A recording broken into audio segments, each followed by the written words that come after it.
কারা আর কেনই বা আমাকে এখানে বেঁধে রেখেছেন? সবটাই জানতে পারবেন মিস মৌ, তার আগে এখানে একটা সাইন করে দিন। আমি কেন সাইন করব? কে আপনারা? আমাকে ছেড়ে দিন প্লিজ। আমার বাবা খুব অসুস্থ, ওষুধ কিনে বাসায় নিয়ে যেতে হবে। প্লিজ আমাকে ছেড়ে দিন। দেখুন মিস, আপনি যদি সাইন না করে এভাবে তর্ক করতে থাকেন, সরি টু সে, তাহলে আপনি আর আপনার বাবার কাছে ফিরে যেতে পারবেন না। তাই ভালোই বলছি, সাইনটা করে দিন। মীর, মেয়েটা এইভাবে শুনবে না, ফোনটা বের কর। ফোন বের করার কথা শুনে মৌয়ের কলেজার পানি যেন শুকিয়ে গেল। এটা ভেবে লোকগুলো ওর সাথে কি করবে।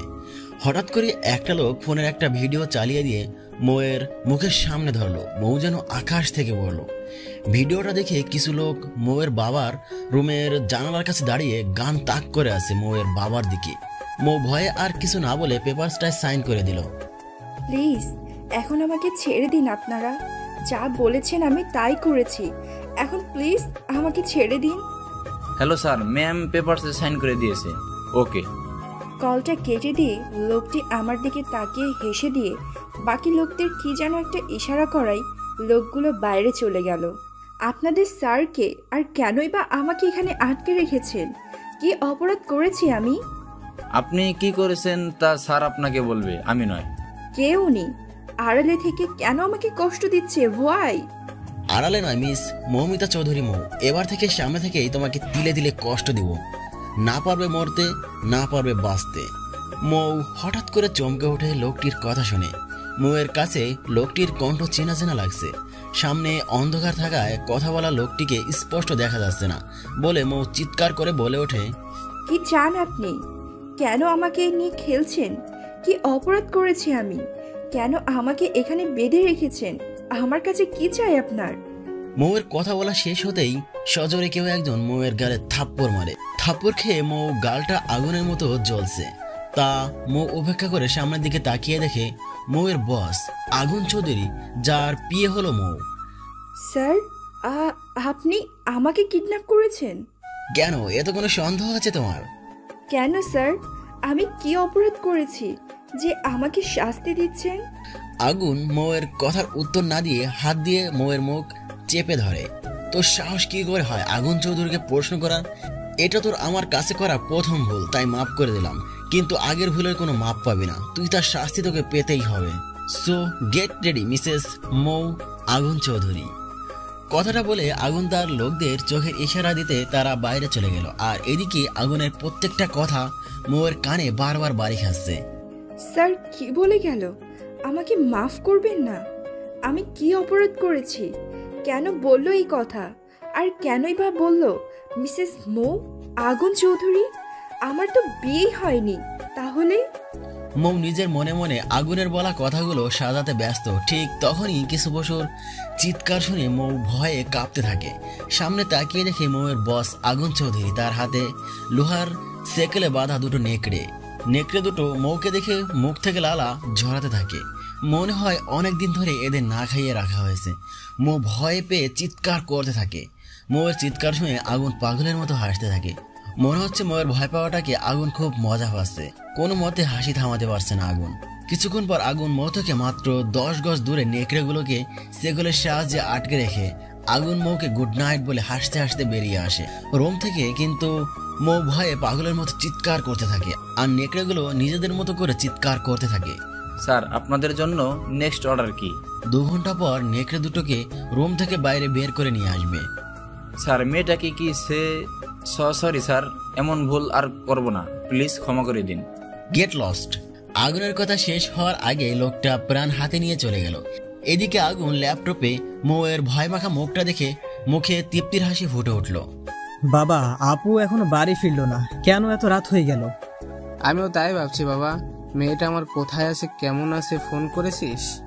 হ্যাঁ বাবা, অনেকবার ফোনে ট্রাই করেছি কিন্তু ফোন লাগছে না, বারবার বন্ধ বলছি। মেয়েটার জন্য এবার সত্যি আমার টেনশন হচ্ছে। শত্রুতার অভাব নেই, আবার কখন কোথা থেকে আমার মেয়েটার ক্ষতি করে দেবে। হ্যাঁ বাবা, আমি আপুর দূর থেকে খেয়াল রাখার জন্য একজন লোক রেখে দিয়েছিলাম, তাকে কল দিলেই তো হয়। তুই আসলে একটা গর্দভ, তাড়াতাড়ি ফোন কর। হ্যাঁ বাবা। ইমাম যতবার লোকটিকে কল করছে ততবার রিং হয়ে কলটা কেটে দিচ্ছে। ইমাম এক প্রকার বিরক্ত হয়ে ফোনের স্ক্রিনের দিকে তাকিয়ে মনে মনে খুব বিশ্রী কিছু গালি দিল নূর ইসলামকে। কি হলো ইমাম, পেলে তোমার রাখা লোকটি কে? না বাবা, রিং হয়ে যাচ্ছে কিন্তু ধরছে না। কথাটা শোনা মাত্রই আরমান খান মাথায় হাত দিয়ে বসে বললেন, স্যার প্লিজ আমাকে মারবেন না, আমি আর দ্বিতীয়বার এই ভুল করব না। লোকটির কথা শোনা মাত্রই রোদ জোরে জোরে হাসতে লাগলো। এই আগুন চৌধুরী কখন কাউকে ক্ষমা করে না মিস্টার নূর। কথাটা বলে রোদ নূরের কপালে গান তাক করে শুট করে দেয়। Ajmer, yes sir. লাশটা গুম করার ব্যবস্থা করো। হসপিটাল থেকে ড্যাড বাড়িতে আসার আগে সব ক্লিয়ার হওয়া চাই। Got it? Yes sir, just 2 minute দিন, সব ক্লিয়ার করে দিচ্ছি। রোদ আর কিছু না বলে রুম থেকে গট গট করে বেরিয়ে গেল। বাবা, আই থিঙ্ক আমাদের প্ল্যান্টে আগুন চৌধুরী ধরে ফেলেছে। কি বলছিস তুই? না, এটা কখনো হতে পারে না। আমার তিল তিল করে গড়া প্ল্যানটা এভাবে শেষ হয়ে যেতে পারে না ইমাম। বাট বাবা, আপুর কি হবে? আমার এক সন্তানের জন্য আমি আমার প্ল্যানটা নষ্ট হয়ে যেতে দিতে পারি না। বাবা, তুমি সব কি বলছো? সেটা ইমাম, এত বছরের প্ল্যানিং আমি তোমার বোনের জন্য নষ্ট করে দিতে পারবো না। ইমাম আরমান খানের কথা শুনে স্তব্ধ হয়ে যায়। বাবা এসব কি বলছে? বাবা বাবা তার স্বার্থের জন্য আপুকে বলি দিতে একবারও পিছুপা হচ্ছে না। ইমাম নিজের অজান্তে আরমান খানকে ঘৃণা করতে শুরু করে, যা আরমান খানের অজান্তে। হ্যালো স্যার, ম্যাম তো ভয়ে সেন্সলেস হয়ে গেছে। হোয়াট? এখনই নেকড়ে দুটোকে বাইরে বের করে নিয়ে যাও, right now. Yes sir. Me নেকড়ে দুটোকে সাবধানে বাইরে নিয়ে যায়। কিছুক্ষণ পর ডক্টর এসে মৌকে চেক আপ করে একটা ইনজেকশন দিয়ে চলে যায়। হ্যালো স্যার, ডক্টর এসে ম্যামকে চেক আপ করে গেছে। ম্যাম ঠিক আছে। ওকে, আমি কিছুক্ষণ পর আসছি, ততক্ষণ মৌয়ের পাশে থাকবে। Okay okay sir. Agun, my son. Yes dad, how are you dad? Aryan চৌধুরীকে জড়িয়ে ধরে বলল Agun. I am absolutely fine, but তোমাকে দেখে মনে হচ্ছে না তুমি ঠিক আছো। আগুন আরিয়ান চৌধুরী থেকে দৃষ্টি সরিয়ে অন্যদিকে তাকিয়ে বলতে লাগলো, ড্যাড আমি আমার মন পাখি। কথাটা বলে থেমে যায় আগুন। আগুন, মাই সান, আমি জানি তোমার মনের ভিতরে কি চলছে, বাট তোমাকে আমি আবারও স্মরণ করিয়ে দিচ্ছি, তোমার আর তোমার বোনের সাথে যা হয়েছে তাতে মৌমামনির কোনো হাত ছিল না। সে তখন নিতান্তই খুব ছোট ছিল। আমি ওকে কখনো দোষী ভাবতে পারবো না আগুন। কিন্তু হ্যাঁ, আরমান খানকে কখনোই ক্ষমা করিস না, ওকে? ততটাই কষ্ট দিয়ে মারবি যতটা কষ্ট আমার ছোট মেয়ে ইমুকে দিয়েছে। কথাটা বলার সময় আরিয়ান চৌধুরীর গলা ধরে এলো। আগুন আরিয়ান চৌধুরীকে জড়িয়ে ধরে বলল, ড্যাড ইউ নো মি, আমি যখন কোনো কাজে হাত লাগাই সেটা সাকসেসফুল না হওয়া পর্যন্ত ছাড়ি না। আর এখানে তো আমার কলেজার হাত দিয়েছে আরমান খান। ওর জন্য আমার বোন 15টা বছর ধরে হসপিটালে বেডে শুয়ে আছে। তাকে আমি ছেড়ে দিব, এটা তুমি ভাবলে কি করে ড্যাড? আগুন, তোমাকে আমি এখানে থামাতে আসিনি, তোমাকে অ্যালার্ট দিতে এসেছি ডিয়ার। মানে কি বলছো ড্যাড? আগুন, আরমান খান খুব চালাক লোক। নিজের ক্ষতি হবে এটা যদি বুঝতে পারে তাহলে নিজের ছেলেকে বিপদে ঠেলে দিতে পিছুপা হবে না। ও আমার বিশ্বাসের সুযোগ নিয়ে আমাকে ঠকিয়েছে। আমার ফুলের মতো মেয়েটা কোমায় হসপিটালে পড়ে আছে শুধুমাত্র এই জঘন্য লোকটার জন্য। Dad I promise you, Arman খানের এমন মর্মান্তিক মৃত্যু দিব যা কখনো ভাবতে পারবে না। কথাটা বলেই আগুন ঠোঁটের কোণে বাঁকা হাসি ফুটে উঠল। আগুন, আমি কালই ইউকে ব্যাক করছি ইমুকে নিয়ে, সব অ্যারেঞ্জমেন্ট কমপ্লিট, জাস্ট তোমাকে ইনফর্ম করা ছিল তাই। ওকে ড্যাড, বাট মম কোথায়? হসপিটালে ইমুর হাত ধরে বসে আছে। কথাটা বলে দীর্ঘশ্বাস ফেললো আরিয়ান চৌধুরী। ড্যাড তুমি রেস্ট করো, আমি আসছি। আগুন বেরোতে যাবে, তখনই আরিয়ান চৌধুরী বলে ওঠে, আগুন, আসার সময় আমার বৌমাকে সাথে নিয়ে আসবি।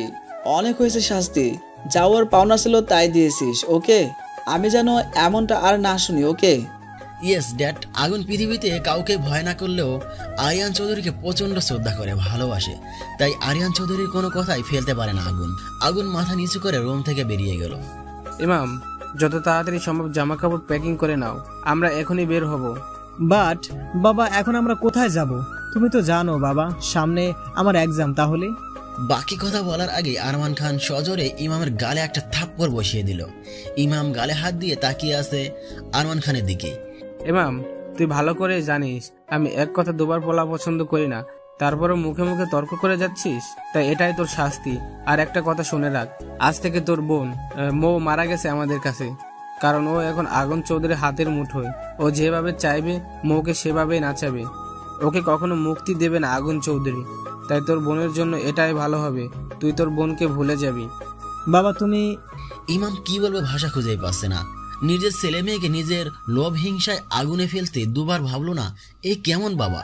সরি মন পাখি, তোমাকে এত কষ্ট দেওয়ার জন্য। মৌয়ের সারা মুখে চুমু দিয়ে আগুন কথাগুলো বলতে থাকলো, কিন্তু মৌয়ের এখনো জ্ঞান ফিরে না আসায় আগুনের কথাগুলো মৌয়ের কান পর্যন্ত পৌঁছালো না। আগুন মৌকে পাজা কোল নিয়ে গাড়িতে শুয়ে দিয়ে আস্তে আস্তে ড্রাইভ করে চৌধুরী ম্যানশনে নিয়ে আসলো। নীলা! জোরে জোরে চিৎকার করে ডাকতে লাগলো আগুন। আগুনের চিৎকার শুনে নিনা লিনা দৌড়ে আসে আগুনের সামনে। স্যার, স্যার কি হয়েছে? আগুন নিনার কথা শুনে দাঁতে দাঁত চেপে বলে, এখনই রুমে হালকা গরম পানি নিয়ে আয়, আর যদি দেরি হয় তো তোর কি অবস্থা করবো বুঝতেই পারছিস। এক্ষুনি আনছি স্যার। কথাটা বলেই নিনা নীলা দৌড়ে কিচেনে চলে গেল। আগুন মৌকে ও রুমে এনে শুয়ে দেয়। তার কিছুক্ষণ পর লিনা একটা বড় বলে গরম পানি নিয়ে আসে। আগুন নীলাকে জিজ্ঞাসা করে, পানি কতটা গরম? স্যার, আপনি যেমনটা বলেছিলেন ঠিক তেমনটাই। ও তাই বুঝি? কথাটা বলে লিনার হাত গরম পানিতে চেপে ধরে। পানি গরম থাকায় নীলার হাত পুড়ে যায়, যন্ত্রণায় চিৎকার করতে থাকে। ঠিক সেই সময় মৌয়ের জ্ঞান ফিরে আসতেই আগুনের কর্মকাণ্ড দেখে ভয় পেয়ে আবারও সজোরে চিৎকার দিয়ে বেড থেকে নেমে দৌড়ে পালাতে যাবে, তখনই আগুন মৌয়ের হাতটা শক্ত করে ধরে ফেলে। মৌ ঘুরে আগুনের দিকে তাকাতেই মৌয়ের হাত কাঁপতে লাগলো আগুনের এমন ভয়ঙ্কর রূপ দেখে। তোমার সাহস কি করে হয় মন পাখি, আমার অনুমতি ছাড়া এই রুম থেকে বের হবার? স্যার, আমি বাড়ি যাব, বাবা ভাইয়ের কাছে যাব, প্লিজ আমাকে যেতে দিন। কান্না করতে করতে বলতে থাকে মৌ। তাই নাকি মিসেস আগুন চৌধুরী? এ বাড়ি কেন, এ রুম থেকে বাইরে এক পা ফেলে দেখো, তোমার পা কেটে আমি তোমার বাবা ভাইকে পার্সেল করে পাঠিয়ে দিব। আগুনের কথা শুনে মৌয়ের কলিজা কেঁপে ওঠে, কারণ কিছুক্ষণ আগে বাড়ির মেয়ের সাথে করা ঘটনাটা মৌয়ের নিজের চোখে দেখেছে। তারপর এই হুমকির পর এই রুম থেকে বের হওয়ার চেষ্টা কল্পনাও করতে পারছে না মৌ। কি করবে ভেবে উঠতে পারছে না মৌ। ঠিক সে সময় আগুন মৌকে পাজা কোলে নিয়ে বেডে আবার শুয়ে দেয়। নীলাকে ইশারা করে রুম থেকে বেরিয়ে যেতে নীলা চোখের পানি মুছতে মুছতে রুম থেকে দৌড়ে বেরিয়ে গেল। আমাকে তুমি রাগিয়ে দিও না প্লিজ, আমি রেগে গেলে যখন তখন কিছু একটা করে দিতে পারি, তাই আমি যা বলছি তুমি তাই করবে, কোনো প্রশ্ন ছাড়া, মনে থাকবে? স্যার, আমার সাথে এমন কেন করছেন? আমি কি অপরাধ করেছি? মৌ অবাক চোখে আগুনের দিকে তাকিয়ে আছে। আগুন হঠাৎ করে রুম থেকে বের হয়ে গেল। মৌ ভাবতে থাকে আগুন কেন কিছু না বলে চলে গেল। ভাবতে ভাবতে সামনে তাকিয়ে দেখে আগুন একরাশ কালো গোলাপ নিয়ে দাঁড়িয়ে আছে। কালো গোলাপ? হ্যাঁ, কালো গোলাপ তোমার প্রিয় ফুল তাই না? হ্যাঁ স্যার, এটা তো আমার প্রিয় ফুল, কিন্তু আপনি জানলেন কি করে? মৌয়ের এমন প্রশ্ন শুনে আগুন বাঁকা হেসে মৌয়ের দিকে ঝুঁকে একটা কালো গোলাপ মৌয়ের কানের পিঠে গুজে দেয়। আগুন হঠাৎ করে এতটা কাছে আসতেই মৌ ভয় পেয়ে যায়, সাথে অন্যরকম এক ভালো লাগা কাজ করে মৌয়ের মনে। তখনই আগুন মৌয়ের কানে কানে ফিসফিস করে বলতে লাগলো, ওকে এবার আমার জ্বালানোর পালা, তৈরি থেকো মিসেস মৌ চৌধুরী। কথাটা বলেই আগুন চলে যেতে নিল। মৌ আগুনকে স্যার বলে ডাক দেয়। আমি জানি তোমার মনে অনেক প্রশ্ন উকি মারছে, তবে তার উত্তর সময় হলে জানতে পারবে। আর সে পর্যন্ত আমার কথা মেনে চললে ভালো থাকবে, নয়তো। বাকিটা না বলে আগুন রুম থেকে বেরিয়ে গেল। কিছুক্ষণ পর নিনা একটা ট্রেতে করে মৌয়ের জন্য গরম স্যুপ নিয়ে আসে। মৌ মেয়েটাকে দেখে কিছুটা জিজ্ঞাসা করবে, ঠিক সেই সময় আরিয়ান চৌধুরী দরজায় নক করে। মৌ কিছু জিজ্ঞাসা করতে গিয়ে ও থেমে যায় আরিয়ান চৌধুরীকে দেখে। আরিয়ান চৌধুরী রুমে এসে কিছুক্ষণ মৌয়ের দিকে তাকিয়ে থাকে। কি ব্যাপার? লোকটাকে দেখে তো আমার বাবার বয়সের মনে হচ্ছে, কিন্তু আমার দিকে এভাবে তাকিয়ে আছে কেন? মাশাল্লাহ, আমার বৌমা তো খুব মিষ্টি দেখতে, যেমনটা আমার ছেলের কল্পনায় ছিল। তুমি তো মৌ তাই না? জি। বেড থেকে উঠতে উঠতে জবাব দিল মৌ। তা দেখে আরিয়ান চৌধুরী বলে উঠল, মামুনি, তোমাকে কষ্ট করে উঠতে হবে না, তুমি শুয়ে রেস্ট করো। কিন্তু আপনি, মানে আপনাকে তো ঠিক চিনলে না তাই তো? হ্যাঁ, মানে মামুনি, আমি তোমার স্যার, মানে আগুনের বাবা আরিয়ান চৌধুরী। কথাটা শোনা মাত্র মৌ বেড থেকে উঠে দাঁড়িয়ে সরি বলতে লাগলো। মামুনি, তুমি বেড থেকে উঠছো কেন আর সরি বা বলছো কেন? এত ভয় পাবার কিছুই নেই, এই যে স্যুপ রাখা আছে, তুমি এখনো খাওনি কেন? কোনো ব্যাপার না, আমি খাইয়ে দিচ্ছি। না স্যার, আপনাকে কষ্ট করতে হবে না, আমি নিজে খেয়ে নিচ্ছি। মৌ সুপার বলটা হাতে নিতেই আরিয়ান চৌধুরী মৌকে থামিয়ে দিয়ে সুপার বলটা হাতে নিয়ে চামচে খানিকটা স্যুপ নিয়ে মৌ মুখের সামনে ধরে। মামুনি, আজ যদি আমি তোমার বাবা হতাম তাহলে কি এভাবে আমার হাতে না খেয়ে ফিরিয়ে দিতে পারতি? মৌ কথাটা শুনে চোখ ভরে এলো, কারণ আরমান খান কখনো মৌকে ভালোবেসে খাইয়ে দেয়নি, উল্টো খুব খারাপ ব্যবহার করতো মৌয়ের সাথে। মৌর চোখে পানি দেখে আরিয়ান চৌধুরী সুপের বলটা রেখে সরি বলে যেতে নিলে মৌ বলে ওঠে, স্যার। সরি রে মামুনি, আমি হয়তো তোমার উপরে একটু বেশি অধিকার খাটিয়ে ফেললাম। আসলে কি জানো মামুনি, আজ আমার ছোট মেয়েটা যদি সুস্থ থাকতো হয়তো তোমার মতোই হতো। কথাটা বলতে বলতে আরিয়ান চৌধুরীর চোখ দিয়ে অঝরে পানি পড়ছে। মৌ কিছু না বলে আরিয়ান চৌধুরীকে বলে, ও আচ্ছা, তাহলে আমি কেউ না স্যার। তো এই তো বললেন আপনার ছোট মেয়ের মতো, তাহলে এখন আমাকে না খাইয়ে দিয়ে কোথায় যাচ্ছেন? আরিয়ান চৌধুরী মুখে হাসি নিয়ে পুরো স্যুপটা মৌয়ের পাশে বসে খাইয়ে দিল। খাওয়া শেষ হতে মৌ আরিয়ান চৌধুরীকে বলে, স্যার আপনি এত ভালো, কিন্তু আপনার ছেলে মানে আগুন স্যার এতটা ভয়ঙ্কর কেন? আমার সাথে এমন করছে কেন? আর আমাকে বা মিসেস মৌ আগুন চৌধুরী বলল কেন? মৌয়ের এমন প্রশ্ন শুনে আরিয়ান চৌধুরীর মুখ কালো হয়ে গেল, কারণ মৌয়ের কাছে আসার আগে আগুন পরিষ্কার বলে দিয়েছে মৌয়ের কোনো প্রশ্নের উত্তর যেন উনি না দেয়।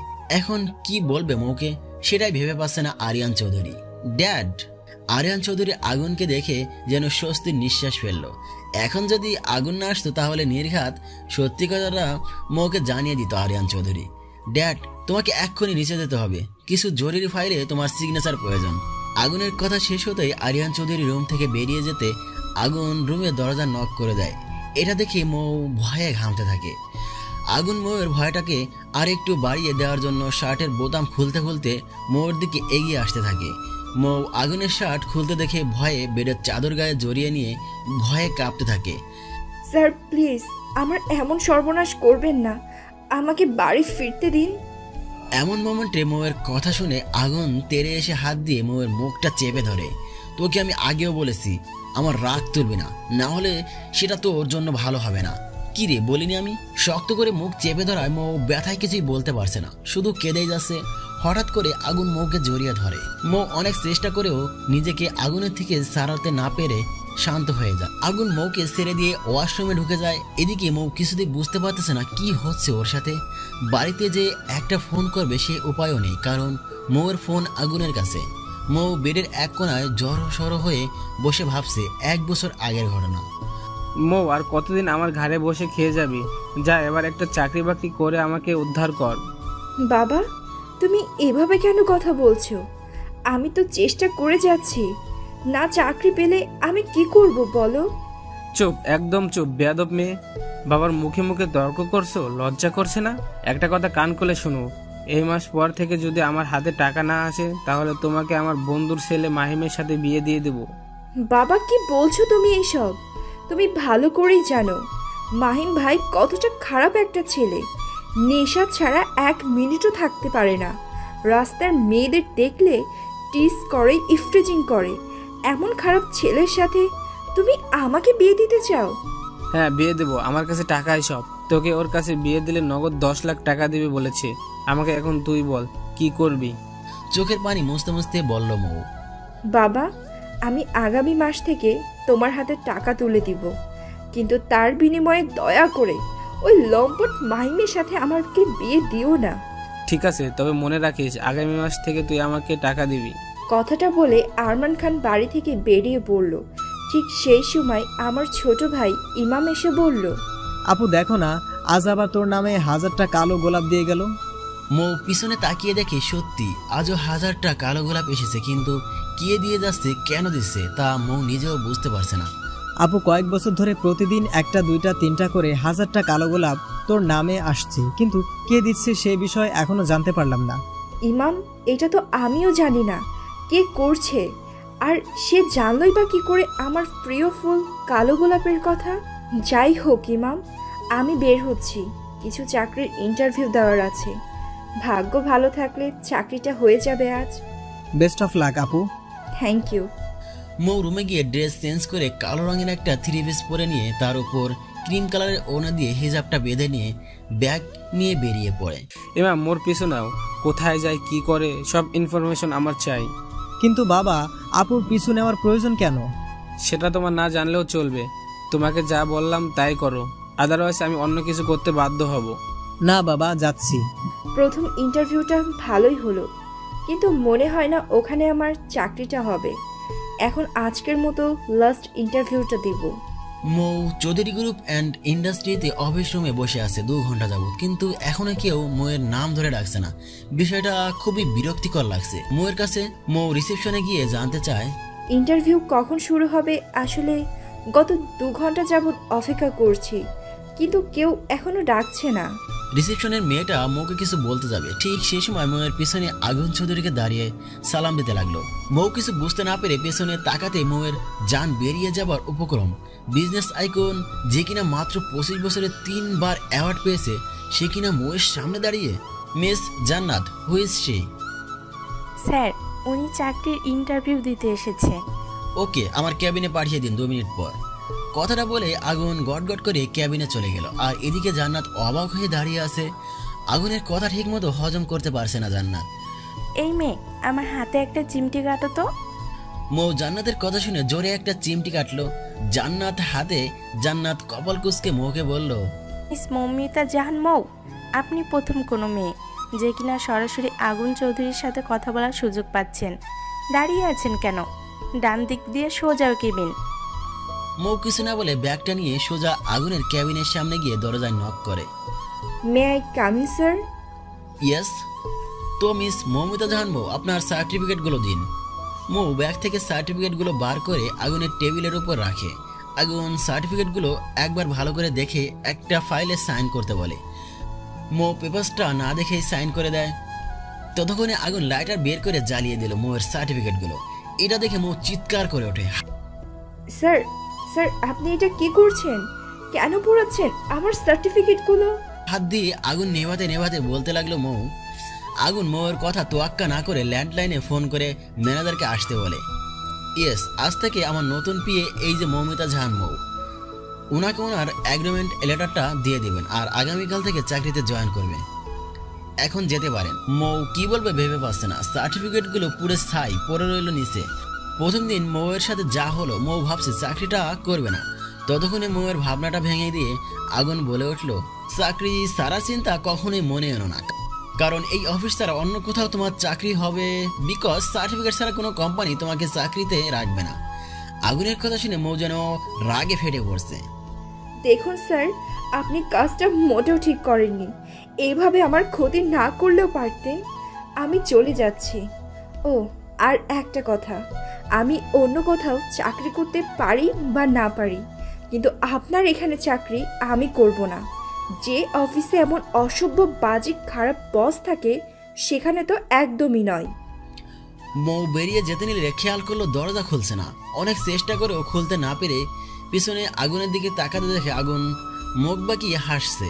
মৌ এতক্ষণে বুঝতে পারলো দরজা না খোলার পেছনে এই বাজে লোকটার হাত আছে। মৌ আগুনকে কিছু বলতে যাবে, ঠিক তখনই আগুন চেয়ার ছেড়ে দাঁড়িয়ে মৌয়ের দিকে এগোতে লাগলো। মৌ এতক্ষণে রেগে থাকলেও এখন বেশ ভয় পাচ্ছে আগুনকে দেখে। স্যার প্লিজ, আমি এখানে চাকরি করতে চাই না, আমাকে যেতে দিন প্লিজ। ওকে, যেতে দেবো। তার আগে এটা দেখো এখানে কি লেখা আছে। পেপারসটা মৌয়ের হাতে ধরিয়ে দিয়ে মৌ বেশ 15 বার পেপারসটা ভালো করে দেখলো। দেখে এখন মৌয়ের ইচ্ছে করছে এখানে হাত পা ছাড়িয়ে দিয়ে কাঁদতে, কিন্তু তা করতে পারছে না। মৌ অসহায় দৃষ্টিতে আগুনের দিকে তাকিয়ে থেকে বলল, স্যার আমি চাকরিটা করব। মৌয়ের মুখে কথাটা শোনা মাত্রই আগুনের ঠোঁটের কোণে হাসি ফুটে উঠল। আগুন আবার তার চেয়ারে বসে পড়ল। তো মিস মৌ, এতক্ষণে বুঝতে পারছেন এখন আপনার কিছুই করার নেই। আপনি যে পেপারসে না দেখে সাইন করে দিয়েছেন সেটার স্পষ্টভাবে লেখা আছে 1 বছর আগে যদি আপনি চাকরি ছাড়তে চান তাহলে 1 কোটি টাকা জরিমানা দিয়ে চাকরি ছাড়তে হবে। এখন বাড়িতে ফিরে যান আর যাওয়ার সময় অ্যাডভান্স স্যালারিটা নিয়ে যাবেন। মৌ দরজার দিকে তাকাতেই দেখে দরজা খোলা। মৌ দ্রুত ক্যাবিন থেকে বেরিয়ে অফিসের বাইরে যেতে নিলে ম্যানেজার পেছন থেকে ডাক দেয়। মৌ দাঁড়িয়ে যায়। ম্যানেজার ছুটে এসে 2টো খাম মৌয়ের হাতে ধরিয়ে দিয়ে চলে যায়। মৌ আর না দাঁড়িয়ে রিকশায় করে বাড়িতে চলে আসে। মৌ, এত দেরি হলো কেন বাড়িতে ফিরতে? বাড়িতে ঢুকতেই মৌকে প্রশ্ন করে আরমান খান। বাবা, আমি আজ চাকরি পেয়েছি। কথাটা শোনা মাত্রই আরমান খানের চোখ দুটো খুশিতে চিকচিক করে উঠল। সত্যি বলছিস? কত টাকা স্যালারি? মৌ জানতো ওর বাবা এটাই আগে জানতে চাইবে, তাই কথা না বাড়িয়ে অ্যাডভান্স টাকার খামটা আরমান খানের দিকে এগিয়ে দিতেই সো মেরে খামটা নিয়ে নেয়। আরমান খান খাম খুলে দেখে 50,000 টাকা। এত টাকা? তুই মনে হয় অনেক ক্লান্ত। যা রুমে যা, আমি খাবার বেড়ে নিয়ে যাচ্ছি। মৌ যেন আকাশ থেকে পড়লো আরমান খানের কথা শুনে। যে বাবা মা মরে যাওয়ার পর ভালো করে কথা বলে না, নিজের হাতে খাবার বেড়ে দেওয়া তো দূরে থাক, আজ হাতে কিছু টাকা দেওয়ায় এত ভালোবাসা। মৌ রুমে যেয়ে শাওয়ার নিয়ে ব্যালকনিতে দাঁড়িয়ে চুল মুছতে থাকে। তখন হঠাৎ করেই সামনের ফ্ল্যাটে চোখ পড়তেই মৌয়ের দু চোখ যেন আটকে গেল, কারণ মৌয়ের মুখোমুখি আর কেউ না, আগুন দাঁড়িয়ে আছে। মৌর দিকে টেডি স্টাইল দিয়ে ইতিমধ্যে মৌয়ের হাত পা কাঁপতে শুরু হয়ে গেছে। তোয়ালেটা ফেলে দিয়ে দৌড়ে রুমে চলে গেল। এদিকে আগুন মৌয়ের কাণ্ড দেখে শরীর কাঁপিয়ে হাসতে লাগলো। আগুন স্যার এখানে কি করছে? মৌ আগুনের ভয়ে বেলকনিতে যাওয়া বন্ধ করে দিল। ইমাম, মৌকে ডেকে নিয়ে আয়, খাবার রেডি আছে। বাবা, তুমি আপুর জন্য নিজের হাতে খাবার সার্ভ করছো? অবাক হয়ে জানতে চাইলো ইমাম। ইমাম, বেশি কথা না বলে যা করতে বললাম তাই করো। ইমাম আর কিছু না বলে মৌকে ডাকতে চলে গেল। আজ আমার স্বপ্ন সত্যি হলো, মৌকে দিয়ে আমার সব স্বপ্ন পূরণ করাবো, আর তা না হলে মাহিম তো আছে। কথাটা বলে আরমান খান এক পৈশাচিক হাসি দিল। এভাবেই কিছু মাস কেটে গেল, কিন্তু আগুনের টর্চার করা কমেনি, উল্টো বেড়েই যাচ্ছে। মৌ বিয়ে হয়ে যাওয়ার পর থেকে পিয়নের কাজও করতে হয়েছে মৌকে। কখনো সারাদিন কফি বানিয়ে আনতে হতো মৌকে, আর আগুন না খেয়ে মৌয়ের মাথায় ঢেলে দিত। অফিসে কোনো ছেলে যদি মৌয়ের সাথে কথা বলতো তাহলে সেদিন মৌকে এক পায়ে দাঁড় করিয়ে রাখতো আগুন। মৌ নীরবে আগুনের টর্চার সহ্য করে যায়, কিন্তু কথায় বলে না, মানুষেরও একটা ধৈর্যের সীমা আছে, আর তা একবার অতিক্রম করে ফেললেই শান্তশিষ্ট মানুষও হিংস্বরূপ নিতে বাধ্য হয়। ঠিক তেমনই ঘটে। মৌর জীবনে আগুন একদিন জোর করে মৌকে কিস করে বসে, তবে তা অফিস কর্মচারীর সামনে। মৌ লজ্জায় ঘৃণায় সবার সামনে আগুনের গেলে থাপ্পড় মেরে অফিস থেকে বেরিয়ে যায়। তারপর থেকে মৌ আর অফিসে যায়নি। আগুন মৌকে ফোন করেছে, তবে মাস শেষে মৌয়ের স্যালারিটা বাড়িতে পৌঁছে যেত। মৌ আগুনের কথা ভুলে গিয়ে নিজের রুমে বসে অপরাজিতা বইটি পড়ছিল। তখনই হত্যদন্ত হয়ে আরমান খান মৌয়ের রুমে ঢুকে মৌকে বিয়ের শাড়ি গয়না দিয়ে বলে, মৌমা, এগুলো দেখো তো, তোমার পছন্দ হয়েছে কিনা? বাবা, এইসব কি বিয়ের শাড়ি কেন? তোমাকে এত প্রশ্ন করতে বলিনি, আমি তোমাকে যা বলেছি তাই বলো, পছন্দ হয়েছে কিনা? হ্যাঁ বাবা, আমার পছন্দ হয়েছে। গুড। শোনো মৌ, আগামী মাসের 5 তারিখে তোমার আর মাহিমের বিয়ে ঠিক করেছি। আরমান খানের কথা শুনে মৌ যেন সব কথা হারিয়ে ফেলেছে, কি বলবে বুঝতেই পারছে না। শুধু এটাই ভেবে যাচ্ছে যে করে হোক এই বিয়ে হওয়ার আগেই পালাতে হবে। মৌ, একটা প্রশ্ন ছিল। জি বাবা, বলো। প্রত্যেক দিন যে এত কালো গোলাপ আসে, কে পাঠায়, এটা কি তুই জানিস? না বাবা, আমি সত্যি জানি না কে এই ফুলগুলো পাঠায়। মৌয়ের কথা শুনে আরমান খান যেন এক স্বস্তির নিঃশ্বাস ফেলল। যাক, তাহলে মৌ এখনো কিছু জানে না যে কে পাঠাচ্ছে এই ফুলগুলো। আগুন চৌধুরী, তুমি চলো ডালে ডালে, আমি চলি পাতায় পাতায়। কি ভেবেছো তুমি মৌকে যে তুমি কালো গোলাপগুলো পাঠাও তা আমি জানি না? হ্যাঁ আমি জানি, কিন্তু মৌ জানে না, কারণ এই 15 বছর ওর স্মৃতি থেকে তোমাকে আমি মুছে ফেলেছি। আরমান খান নিজের মনে মনে হাসতে লাগলো, আর এদিকে মৌ গভীর চিন্তায় তলিয়ে গেল।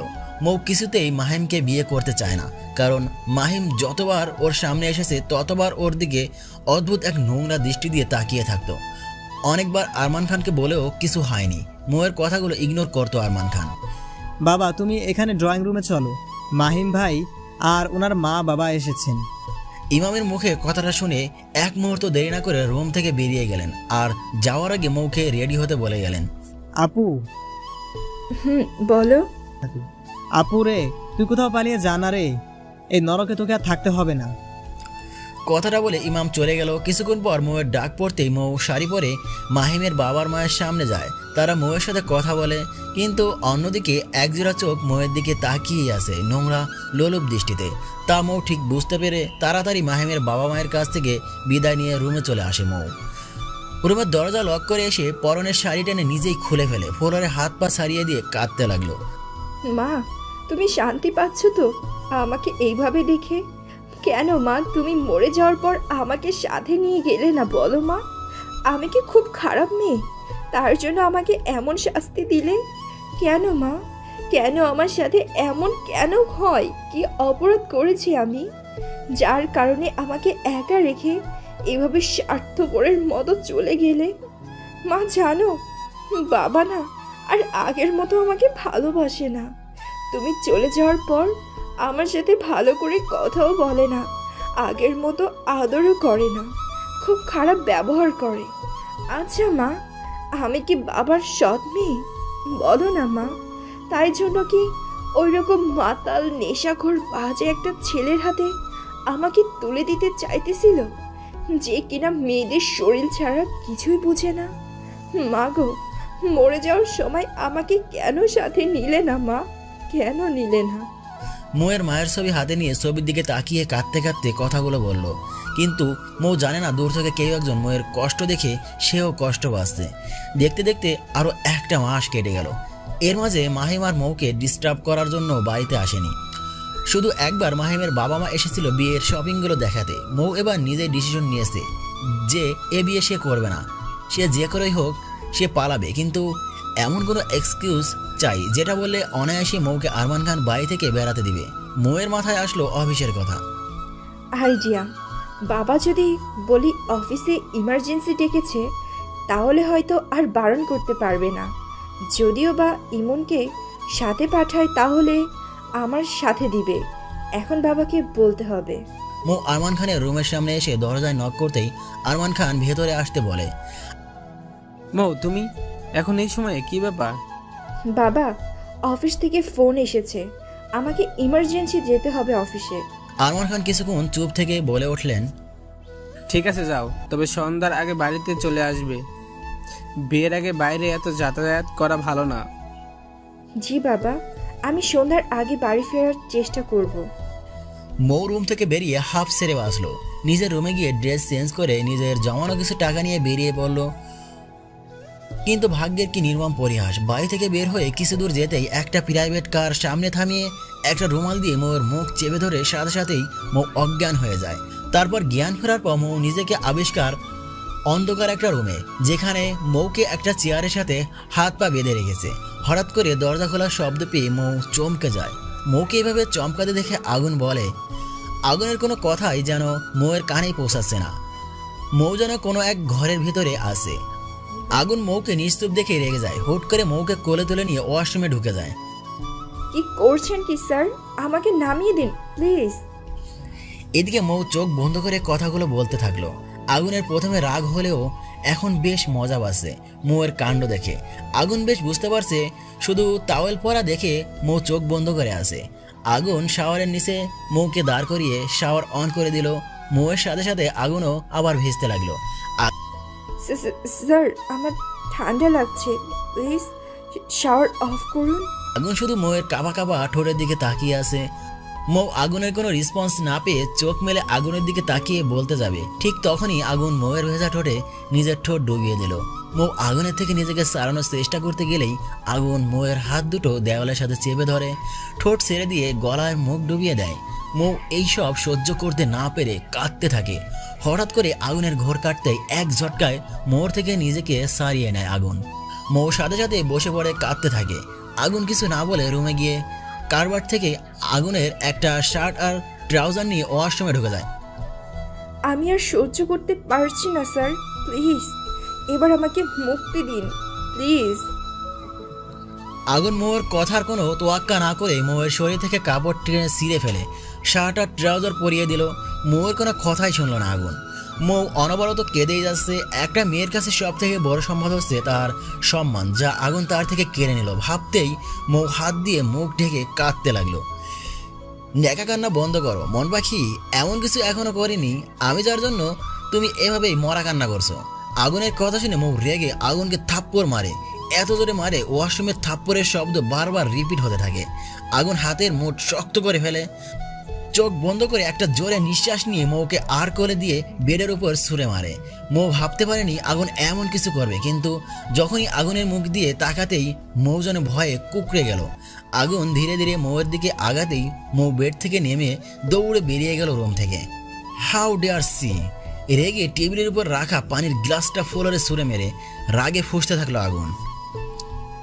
রুম থেকে তো ছুটে বের হলাম, কিন্তু যাব কোথায়? নিচে যাব? কথাগুলো ভাবতে ভাবতে মৌ দৌড়ে নিচে চলে গেল। মেইন ডোর থেকে বেরোতে যাবে, ঠিক সেই সময় নীলা এসে মৌয়ের হাত টেনে ধরে। ম্যাম প্লিজ, আপনি আর এক পা বাইরে দেবেন না, তাহলে এটা আপনার জন্য মোটেও ভালো হবে না। মৌ এতক্ষণে হা হয়ে নীলার কথাগুলো শুনে গেল। তারপর হঠাৎ করে মৌ নীলার হাত ছুটিয়ে বাইরে দৌড় দিল। এসব কি আঙ্কেল? মৌ কোথায়? না মানে বাবা, আসলে মৌকে কোথাও খুঁজে পাচ্ছি না। মৌ অফিসে যাওয়ার কথা বলে বেরিয়েছিল, কিন্তু এখনো বাড়িতে ফিরল না। আগুন চৌধুরীর কথা মাহিমকে জানাতে দিলে চলবে না, তাহলে বড় সড়ো সমস্যার মধ্যে পড়তে হবে আমাকে। পুলিশের কাছে না যে আমার বাগান বাড়িতে কি করছেন বলুন তো? চলুন, এখনই চলুন, পুলিশের কাছে যেতে হবে। যে করে হোক আমার মৌকে চাই। এতদিন নিজেকে সংযত রেখেছি বৈধভাবে, ওকে নিজের করে নিব বলে। না হলে তো কবেই আমার এই বাগান বাড়িতে তুলে নিয়ে বাসর করে ফেলতাম। তবে জোর করে সব পাওয়াটা মজার না, তাই এত কাঠখড় পুড়িয়ে বিয়ে করতে রাজি করানোটা বৃথা হয়ে যেতে আমি কিছুতেই দিব না। না মাহিম বাবা, পুলিশের কাছে আমরা যেতে পারবো না, তাহলে আমার মেয়েটার চরিত্রে কালো দাগ ফেলবে এই সমাজের লোকেরা। আমি চাই তুমি কিছুদিন অপেক্ষা করো, দেখো মৌ ফিরে আসে কিনা। কারণ আমার মনে হয় মৌ বিয়েটা এখন করতে চায় না বলে এমন কাজ করেছে। তুমি একটু সময় দাও মাহিম, দেখবে ও ঠিক ফিরে আসবে। যে করেই হোক মাহিমকে বিয়েটা পিছাতে রাজি করাতে হবে, নয়তো সবকিছু সবার সামনে এসে পড়বে। আঙ্কেল, আমি আর 1 উইক ওয়েট করব।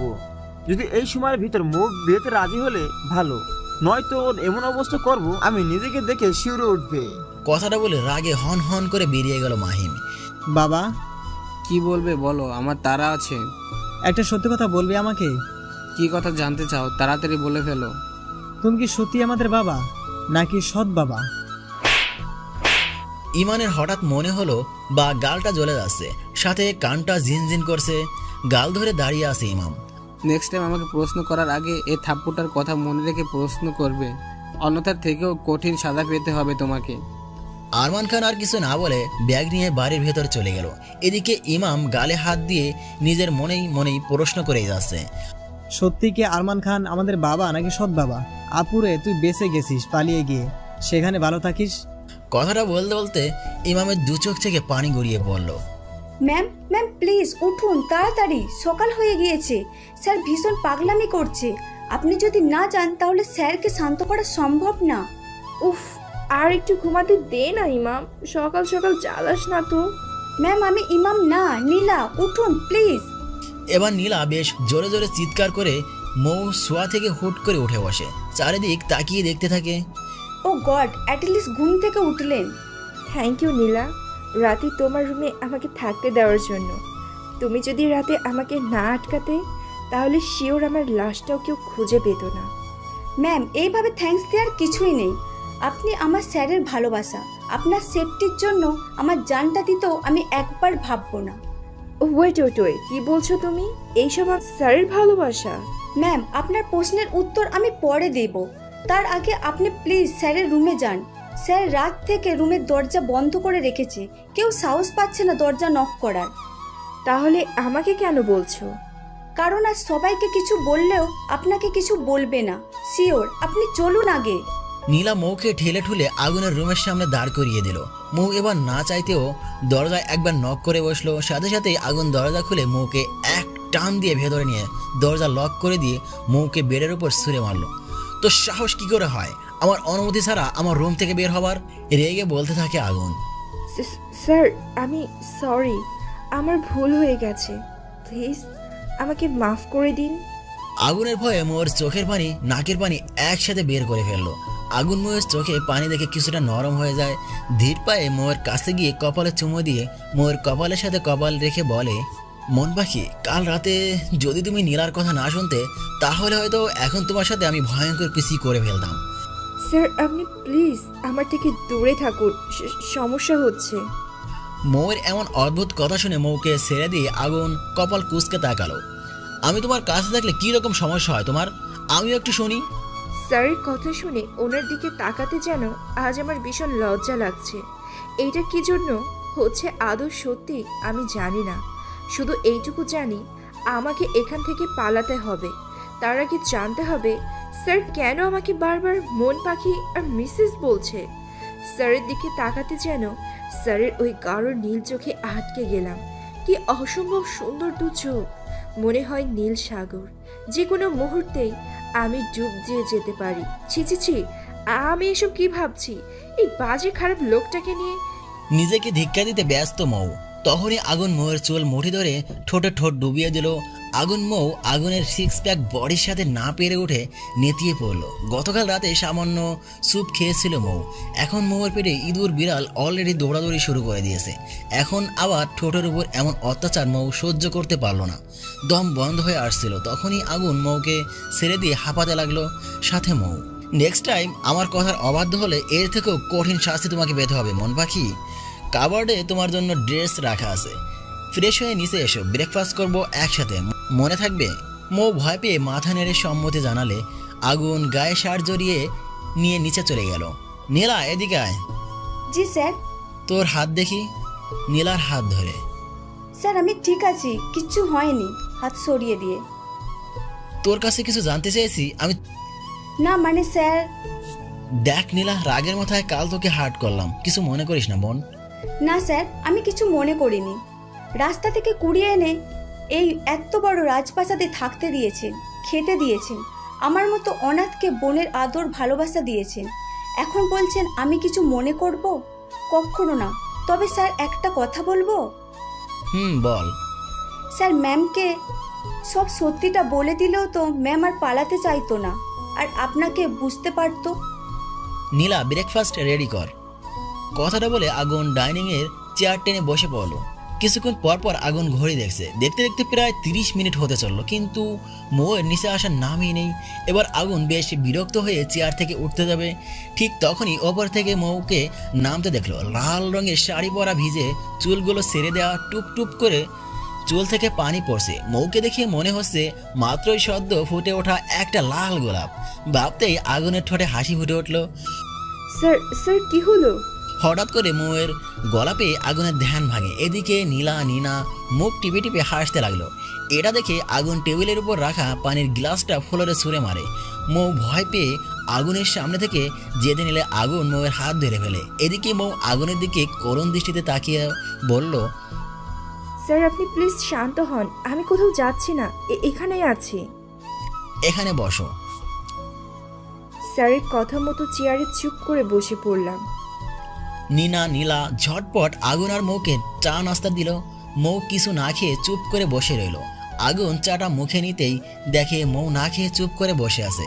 আগুন চাটা নিচে রেখে বেড হাতে নিয়ে মৌয়ের মুখে ঢুকিয়ে দেয়। আচমকে এমন ঘটনার জন্য মৌ মোটেও প্রস্তুত ছিল না। কোনোভাবে খাবারটা খেয়ে রাগী কণ্ঠে আগুনকে কিছু বলতে যাবে, ঠিক তখনই আগুনের ফোনটা বেজে ওঠে। কাজটা কমপ্লিট? ইয়েস স্যার, আপনি যেভাবে বলেছিলেন সেভাবে কাজটা করেছি, তবে ছেলেটি বেশ সমস্যা করেছে, মানে খুব চেঁচামেচি করছে। ইউ ইডিয়েট, কি করে একটা ছেলেকে হ্যান্ডেল করতে হয় তা এখনো শিখিসনি? Sorry sir. Sorry my fault. ছেলেটিকে অজ্ঞান করে রাখ, আমি আসছি। Okay sir. আগুনের ফোনে কথা শেষ হতেই সামনে তাকিয়ে দেখে মৌ অবাক দৃষ্টিতে ওর দিকে তাকিয়ে আছে। মন পাখি, এভাবে প্লিজ আমার দিকে তাকিয়ে থেকো না, নিজেকে কন্ট্রোল করতে পারি না। জানতে চাও মন পাখি?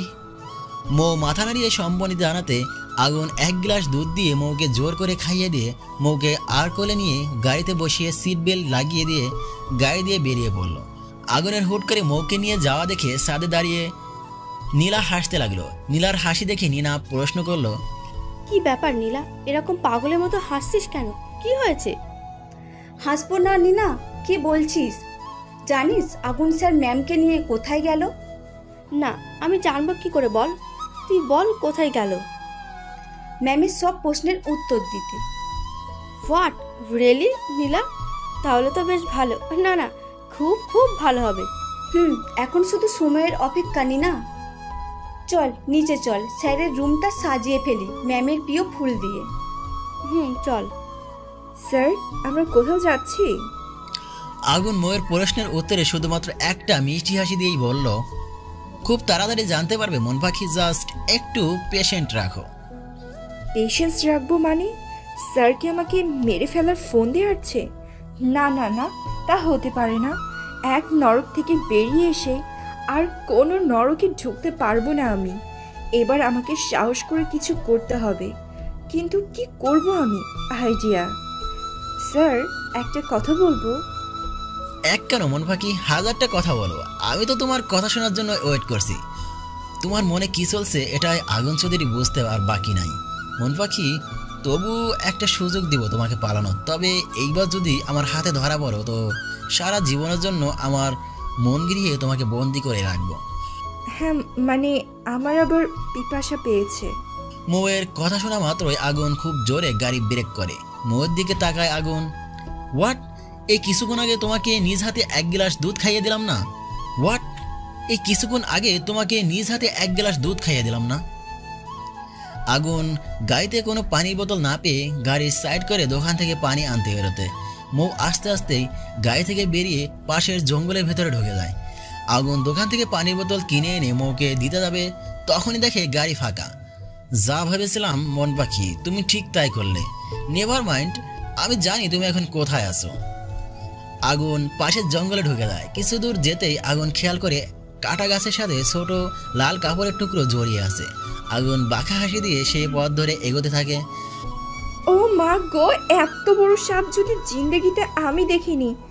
এখন যদি এই সাপটা আমায় কামড়ে দেয় তাহলে তো আমি অক্কা পেয়ে যাব, আর কেউ আমাকে বাঁচাতে পারবে না। ভাবতে ভাবতে মৌ লাফাতে লাফাতে জোরে জোরে চিৎকার করতে লাগলো সাপটাকে দেখে। আল্লাহ, কেন যে শাড়িটা পরতে গেলাম, এখন দৌড়াতেও পারছি না, শাড়িটা পায়ে বেঁধে যাচ্ছে বারবার। কি করবে মৌ তা ভাবতে ভাবতে দেখে সাপটা সবল দেওয়ার জন্য এগিয়ে আসছে। মৌ ভয়ে হাত দিয়ে চোখ বন্ধ করে দাঁড়িয়ে আছে। বেশ কিছুক্ষণ পর মৌ খেয়াল করলো সাপটা এখনো সবল দেয়নি, পায়ে কোনো ব্যথা বা অনুভব করলো না। চোখ থেকে হাত সরিয়ে সাপটাকে দেখার জন্য পিটপিট করে তাকাতে দেখলাম সামনে স্বয়ং আগুন চৌধুরী দাঁড়িয়ে আছে। হাত দুটো পকেটে রেখে মুখে কিউট মার্কা হাসি একটা ঝুলে আমার দিকে তাকিয়ে আছে।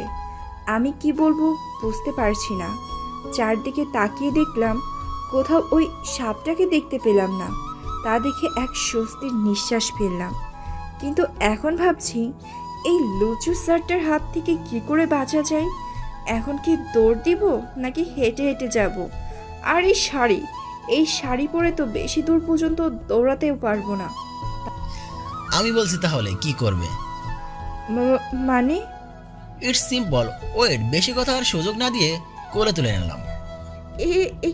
কি করছেন কি? ছাড়ুন আমাকে, আমি আপনার সাথে যাব না কোথাও। তাহলে কি ওই লম্পট মাহিমের কাছে যাবে? মাহিমের কথা শুনতেই মৌ চুপসে গেল, যেন কোনো এক অজানা ভয় ঘিরে ধরেছে মৌকে। আগুন আপাতত মৌয়ের ভয়টা কাটাতে চায় না, তাই সেই গন্তব্যের পৌঁছানোর জন্য গাড়ি স্টার্ট দিল। মন পাখি, নামো। আগুনের কথা মতো মৌ চুপচাপ গাড়ি থেকে নেমে গেল।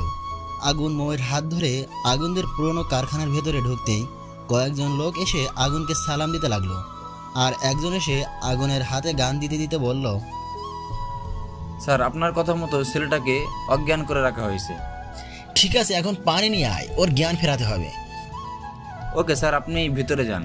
লোকটি আগুনের কথা মতো পানি আনতে বাইরে চলে গেল, আর আগুন মৌকে নিয়ে ভেতরে চলে গেল। মৌ কিছু জিজ্ঞাসা করতে যাবে আগুনের কাছে, তখনই আগুন চোখের ইশারায় মৌকে চুপ থাকতে বলল। আমাকে না দেখে সামনে এই চেয়ারে যে ছেলেটি দেখছো, ওর চোখে মুখে পানি দিয়ে জ্ঞান ফেরাতে হবে তোমাকে। হ্যাঁ মিলন, পানির বোতলটা মন পাখির হাতে দে। আগুনের কথা মতো মিলন পানির বোতলটা মৌয়ের হাতে দিতেই মৌ ধীরে ধীরে ছেলেটির কাছে দাঁড়াতেই মৌয়ের হাত থেকে পানির বোতলটা পড়ে গেল। কাপা কাপা গলায় বলে উঠল মৌ, ইমান। মিলন পানির বোতলটা নিচ থেকে তুলে আবার মৌয়ের হাতে দিল। মৌ বোতলের মুখ খুলে হাতে পানি নিয়ে ইমামের মুখে ছিটিয়ে দিয়ে পাগলের মতো কাঁদতে লাগলো। ভাই, কি হয়েছে তোর? চোখ খোল, আমি তোর সামনে দাঁড়িয়ে, একবার চোখ মেলে তাকা ভাই। ইমামকে ধীরে ধীরে জ্ঞান ফেরাতেই সামনে মৌকে দাঁড়িয়ে থাকতে দেখে চমকে যায়। আপু, তুই এখানে? আর আমাকে কেন এরা তুলে আনলো? ইমামের কথা শুনে একরাশ ঘৃণা নিয়ে আগুনের দিকে তাকিয়ে রইল মৌ। আগুন মৌয়ের চোখে দেখেই বুঝতে পারলো মৌ ওকে ভুল বসছে, তাই ক্লারিফাই করার জন্য মৌয়ের দিকে দুপা এগোতেই মৌ দুপা পিছিয়ে গেল। এটা দেখে আগুন সেখানে থেমে গেল। মিলনকে চোখের ইশারায় যেতে বলল আগুন। মিলন চলে যেতেই আগুন পানির বোতলটা নিয়ে পুরো পানিটা ইমামের মুখে ঢেলে দেয়। আগুনের এমন কাজ দেখে মৌ অবাক হয়ে যায়। মৌ রেগে গিয়ে আগুনের হাত ধরে ধাক্কা মেরে ইমানের কাছ থেকে সরিয়ে দিয়ে বলতে থাকে, হাউ ডেয়ার ইউ মিস্টার আগুন চৌধুরী, আপনার সাহস কি করে হয় আমার ভাইয়ের সাথে এমন বিহেভিয়ার করার? কথাগুলো বলতে বলতে মৌ চোখ মুখ লাল হয়ে যায়। আগুন এতক্ষণ চুপ করে মৌয়ের সাহস দেখছিল, কিন্তু হঠাৎ করে ইমাম মৌয়ের হাত চেপে ধরে কিছু বলতে যাবে, তখনই মৌ বলে উঠল, ভাই তুই চিন্তা করিস না, আমি থাকতে এই লোকটা তোর কোনো ক্ষতি করতে পারবে না। আপু তুই ভুল বুঝছিস, আগুন ভাইয়াকে। মানে তুই এইসব কি বলছিস? আর ওনাকে ভাইয়াই বা বলছিস কেন? আমি কিছুই বুঝতে পারছি না। মানেটা আমি বলছি মন পাখি। সিজান, তুই এত বড় ভুল কি করে করতে পারলি? এখন যদি ইমাম কোনোভাবে আগুন চৌধুরীর হাতে পড়ে যায় তাহলে কি হবে বুঝতে পারছিস? আমার পুরো প্ল্যানটাই মাঠে মারা যাবে। সরি স্যার, আসলে আমরা বুঝতে পারিনি এইটুকু ছেলে আমাদের এইভাবে ঘোল খাওয়াবে, এটা আমরা বুঝতে পারিনি। জাস্ট সেট আপ সিজান, কোনো প্রকার এক্সকিউজ আমি শুনতে চাইনি। যত তাড়াতাড়ি সম্ভব ইমামকে খুঁজে বের করো, নয়তো তোমার অবস্থাও আমি মমতার মতো করব। Yes sir. সিজান চলে যেতেই আরমান খান বারবার পায়চারি করছে, কোনো মতেই আগুনের ভয়টা মন থেকে সরাতেই পারছে না আরমান খান। কিছুক্ষণ হাঁটার পর সবাই হেলান দিয়ে বসে পড়ে, তখনই মাহিম এসে হাজির হয়। আঙ্কেল, মোর কোনো খবর পেয়েছেন? না বাবা, মাহিম তবে এটুকু জানে ও এই শহরে কোথাও একটা লোকই আছে। ও রিয়েলি? তাহলে তো আমি নিজেই মৌকে খুঁজে বের করতে পারবো। পারবে বাবা, তুমি মৌকে খুঁজে দিতে পারলে আমার সত্যিই খুব উপকার হয়। পারবো আঙ্কেল, তাহলে এখন আসি, রাতে কথা হবে। মাহিম চলে যেতেই আরমান খান এক স্বস্তির নিঃশ্বাস ফেলল। মোর চিন্তা না হয় মাহিম করলো, কিন্তু ইমামকে কোথায় খুঁজবো?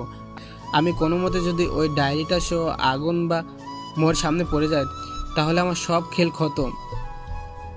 আপনি বলবেন মানেটা কি? মন পাখি, তুমি হয়তো ভাবছো ইমামকে আমি কিডন্যাপ করেছি, কিন্তু সত্যিটা হলো আমি ইমামকে কিডন্যাপ হওয়ার থেকে বাঁচিয়েছি। আগুনের কথা শুনে মৌ ইমামের দিকে তাকাতে ইমাম মাথা নেড়ে সায় দেয়, মানে আগুন যা বলছে সত্যি বলছে। তাহলে সকালে যে আপনি ফোনে... মৌকে বাকিটা বলতে না দিয়ে আগুন বলল, সকালে যার কথা বলছিলাম সে অন্য কেউ ছিল না। স্যার, আজ প্লিজ আমাকে সব সত্যিটা বলুন প্লিজ। হাত জোর করে মৌ বলতে লাগলো, মন পাখি আমার সামনে কখনো হাত জোর করবে না, তুমি না চাইলেও আজ তোমাকে সব সত্যিটা বলবো আমি। মন পাখি, হয়তো মনে নেই বা মনে নেই বললেও ভুল হবে, তোমার সেই অ্যাক্সিডেন্টের পর তুমি পুরনো সব স্মৃতি ভুলে গেছো, তাই তোমার কিছুই মনে নেই। আমার ড্যাড আয়ান চৌধুরী আর তোমার মা মমতা চৌধুরী হলো ভাই বোন। আরমান খান আমাদের সম্পত্তি দেখে ফুফির সাথে প্রেমের অভিনয় করে পালিয়ে বিয়ে করে, যেটা আমার দাদিমা মেনে নেয়নি, তাই ত্যায্য করে দেয় ফুফিকে। কিন্তু ড্যাড তার ছোট বোনকে এতটাই ভালোবাসতো যে দাদিমাকে উপেক্ষা করে ফুফির সাথে যোগাযোগ রাখতো। ফুফির বিয়ের 1 বছর পর তোমার জন্ম হলো। দাদিমার রাগ করে না থাকতে পেরে আরমান খান সাথে ফুফি আর তোমাকে বাড়িতে নিয়ে আনে। আরমান খান কিছু বছর ভালো মুখোশ পরে থেকে আস্তে আস্তে তার আসল রূপে ফিরতে লাগলো। ফুফিকে প্রায় প্রতিদিন রাতে টর্চার করতো টাকার জন্য। তখন তোমার বয়স 5 বছর আর আমার 12, আর আমার ছোট বোন ইমু ও ছিল তোমার বয়সী। ছোটবেলা থেকে তোমার প্রতি আমার অন্যরকম একটা টান অনুভব করতাম। তোমার প্রিয় কালো গোলাপ ছিল, তাই আমি প্রত্যেক দিন তোমার জন্য একটা করে কালো গোলাপ নিয়ে আসতাম। তুমি গোলাপ পাওয়ার জন্য আমার সাথে কথা বলতে, কিন্তু আমি কোনো ছেলেকে তোমার আশেপাশেই থাকতে দিতাম না। কেউ যদি তোমার সাথে খেলতো তাহলে আমি তাকে মেরে বাইর করে দিতাম, কিন্তু তুমি ছিলে ভীষণ ভীতু, আমাকে প্রচুর ভয় পেতে, তাই সারাক্ষণ ইমুর সাথেই খেলতে। তবুও যতক্ষণ তুমি ইমুর সাথে খেলতে ততক্ষণ আমি তোমার পাশেই থাকতাম। হঠাৎ একদিন তোমার বাবা ড্যাডকে বলে তোমার আর আমার বিয়ের কথা। তখন আমরা কেউ জানতাম না এই জানোয়ারটার আসল উদ্দেশ্য। ড্যাড এক কথায় রাজি হয়ে যায়, কিন্তু মম প্রথম রাজি ছিল না, কিন্তু ড্যাড কোনোভাবে মমকে রাজি করিয়ে নেয়। আমাদের এখন শুধু ইসলামের নিয়ম অনুযায়ী বিয়ে হবে আর রেজিস্ট্রি হবে আমরা বড় হলে। কথা অনুযায়ী তার ঠিক 7 দিন পর তোমার আর আমার বিয়ে হয়। আয়োজন করা হয় সেদিন তোমাকে লাল শাড়ি পরে অসম্ভব সুন্দর লাগছিল। তোমায় একেবারে পুতুল বউয়ের মতো আমি হা করে শুধু তোমাকেই দেখছিলাম। এদিকে কাজী সাহেব বারবার আমাকে কবুল বলতে বলছিল, সেদিকে আমার কোনো হুঁশই ছিল না। তুমি দৌড়ে এসে আমাকে জাপটে ধরে বলতে লাগলে, আগুন ভাইয়া তুমি কবুল বলছো না কেন? তুমি কবুল না বললে তো আমার পুতুলের বিয়েই হবে না। তখন তোমার কথা আর কাণ্ড দেখে সবাই খুব জোরে জোরে হেসে দিয়েছিল। তারপর আমি কবুল বলার পর তুমিও বারবার কবুল কবুল বলে চেঁচাতে লাগলে। সব কিছুর মাঝে বিয়েটা হয়ে গেল। আরমান খানকে কোথাও দেখতে না পেয়ে মম ড্যাড খুঁজতে লাগলো। এতক্ষণ মৌ মন দিয়ে সব কথাই শুনছিল, কিন্তু হঠাৎ বলতে বলতে আগুন থেমে যাওয়ায় মৌ বলতে লাগলো। এতক্ষণে আগুন মুখ থেকে এক অদ্ভুত প্রশান্তির হাসি নিয়ে কথাগুলো বলছিল, কিন্তু মৌয়ের কথা শুনে সেই হাসি বিলীন হয়ে গেল। চোখ চলমল করছে, আগুনের কষ্ট হচ্ছে। তারপরও আবার বলতে লাগলো আগুন। ড্রয়িং রুমে কাউকে না দেখতে পেয়ে মম ড্যাড রুমে গিয়ে খুঁজতে যেতেই দেখে ড্যাডের কাবার্ড খোলা। চেক করতেই দেখে ক্যাশ সাথে গোল্ড ডায়মন্ড জুয়েলারি কিছুই নেই। ইভেন দাদিমার রুমেও সেই একই অবস্থা দেখি। ফুপির রুমে যে দেখে পুরো আলমারি খালি, কোনো কাপড় নেই। আরমান খান বা ফুপি ড্যাড মমের সন্দেহ হলে তারা ছাদে খুঁজতে যেতেই ইমুর চিৎকারের কারণে ভেসে আসে। মম ড্যাড দৌড়ে ছাদে পৌঁছাতে অনেক দেরি হয়ে যায়। ছাদে উঠে দেখতে পায় আরমান খান ফুপির হাত টেনে নিয়ে নিচে যেতে চাইছে, আর ফুপি বারবার ছাদের কার্নিশের দিকে যেতে চাচ্ছে। এটা দেখে ড্যাড রেগে গিয়ে আরমান খানের গালে থাপ্পড় মেরে দিয়ে ফুপিকে আরমান খানের হাত থেকে সারাতে গেলে ফুপি বলে ওঠে, ভাইয়া ইমুকে বাঁচা, এই জানোয়ারটা ছাদ থেকে ইমুকে ফেলে দিয়েছে, ওকে বাঁচা তোরা। কথাটা বলে ফুপির জ্ঞান হারায়। আর এদিকে মম ড্যাড ইমুর এই অবস্থা দেখে পাগলের মতো করতে লাগলো। সবাই মিলে ইমুকে হসপিটালে আসে। ডক্টর ট্রিটমেন্ট শুরু করতেই ড্যাড পুলিশকে নিয়ে বাড়িতে এসে দেখে আরমান খান, ফুপি বা তোমার কোনো চিহ্ন বাড়িতে নেই। আমরা হসপিটালে যেতেই তোমাকে আর ফুপিকে নিয়ে আরমান খান শহর ছেড়ে পালিয়ে যায়, শুধুমাত্র কিছু টাকার জন্য। জানো আমার ছোট বোনটার কি দোষ ছিল এটা যে আরমান খানকে টাকা চুরি করতে ইমু দেখে ফেলেছিল। শুধু এইটুকুই কারণেই জন্য ইমুকে এত বড় শাস্তি পেতে হচ্ছে হসপিটালের বেডে শুয়ে। আগুনের কথা শুনে মৌ ফুপিয়ে কাঁদতে লাগলো। ছি বাবা, এত খারাপ কিছু টাকার জন্য একটা ছোট্ট নিষ্পাপ বাচ্চাকে মেরে ফেলতে তোমার কলিজা কেঁপে উঠলো না? তখনই আগুন মৌকে ধমক দিয়ে বলে, না আমার বোন মরেনি, তবে জিন্দা লাশ হয়ে হসপিটালের বেডে 15 বছর যাবৎ শুয়ে আছে কোমায়। মৌ কিছু না বলে শুধু কেঁদেই যাচ্ছে আর নিজেকে ধিক্কার দিচ্ছে। এমন পিতার মেয়ে হওয়ার জন্য যে কিনা টাকার লোভে একটা বাচ্চা মেয়েটিকে মেরে ফেলতে দ্বিধাবোধ করেনি। তারপর কি হলো জানতে চাইবে না মন পাখি? আপনি কি করে জানলেন আমি? তুমি আমার স্ত্রী মন পাখি, তোমাকে তো আমাকে খুঁজে বের করতেই হতো, তাই না? আপনি কি করে জানলেন আমি? বাকিটা বলতে না দিয়ে আগুন বলতে লাগলো, ড্যাড খুব গোপনে তোমাদের খোঁজার জন্য ডিটেকটিভ লাগিয়েছিল। তারাই তোমাদের খোঁজে বের করে তাদের মাধ্যমে জানতে পারি সেদিন তাড়াহুড়া করে বেরোবার সময় তোমাদের গাড়িটা অ্যাক্সিডেন্ট করে, আর ওই অ্যাক্সিডেন্টে তোমার মাথায় গভীর আঘাত পাওয়ার জন্য তুমি আগের সব ঘটনা ভুলে যাও, কিন্তু আমি সবসময় তোমার পাশেই থাকতাম। তার মানে এত বছর যাবৎ আপনি আমার জন্য কালো গোলাপ পাঠাতেন? হ্যাঁ আমি পাঠাতাম, আর এটা ওই জানোয়ার বুঝতে পেরে মাহিবার সাথে তোমার বিয়ে ঠিক করে। তার আগে বলুন, আপনার অফিসে জব করার সময় আপনি এত খারাপ ব্যবহার কেন করতেন? কারণটা তুমি খুব ভালো করেই জানো। ছোটবেলা থেকেই কোনো ছেলেকে তোমার আশেপাশে আমি সহ্য করতে পারতাম না, আর সেখানে তুমি অফিস কলিগদের সাথে হেসে হেসে কথা বলতে, যা আমি মোটেও সহ্য করতেই পারতাম না। আগুনের কথা শুনে মৌয়ের ঠোঁটে এক চিলতে হাসি ফুটে উঠলো। মৌ মনে মনে ভাবলো, সত্যি কেউ ওকে এতটা ভালোবাসতে পারে? আপু এটা নেও। কি এটা ইমাম? আপু এটা আম্মুর ডায়েরি। ডায়েরি? হ্যাঁ আপু, তুমি এটা পড়লে জানতে পারবে বাবা কতটা নিচু প্রকৃতির লোক। ইমামের কথা শুনে মৌ ডায়েরিটা হাতে নেয়। দেখুন মিস্টার চৌধুরী, আমার ছোটবেলার কথা মনে নেই, তা কেন আপনি তা খুব ভালো করেই জানেন। আর এখন তো আমিও জানলাম আপনি আমার মামাতো ভাই, তাই আপনাকে সরাসরি বলছি আমি এই বিয়েটা মানি না। হোয়াট? আপু এটা তুই কি বলছিস? আমি যা বলছি ঠিক বলছি ইমাম।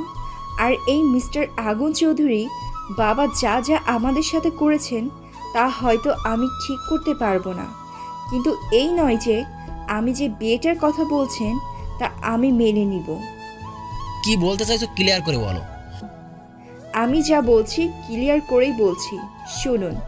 আমি এই বিয়েটা মানি না। যেটা হয়েছে ওটা ছিল বাবার একটা প্ল্যান। আমি আর কিছুতেই বাবার প্ল্যানের অংশ হতে পারবো না। আর একটা কথা, যখন আমাদের বিয়েটা হয়েছিল তখন আপনি বা আমি কেউই প্রাপ্তবয়স্ক ছিলাম না, যা আইনত গ্রহণযোগ্য নয়। তাই আপনাকে বলছি এইসব ভুলে যান, আর বাবার সাথে আপনার যা যা করতে হয় করুন।